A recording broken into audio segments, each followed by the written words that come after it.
Požurila je da spase taticu. Kako je to slatko. Plavoka. Majkar je rekao da je ova bolest otela i tvoju majku. Cara ćemo se lako rešiti, ali nje... Hoćete da ubijete carevnu?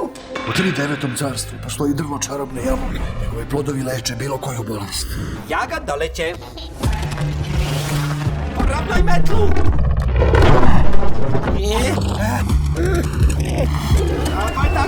Tako je! Sve u svemu nije loše. I samo malo da uvežbaš i... Jau!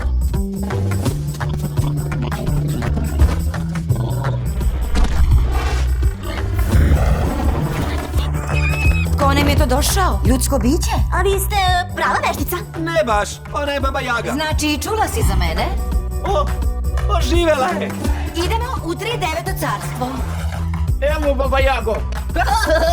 Evo Adamo, s kime ratujemo? Plan je sledeći. Zamislite da je ovo zamak, carevna i ja ulazimo ovdje, a ti se penješ kroz prozor na kuli i paziš na čudovište.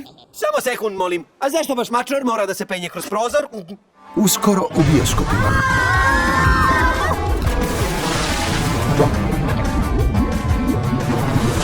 Vadi nas odavde! Uzbudljiva pustolovina obmane i magije.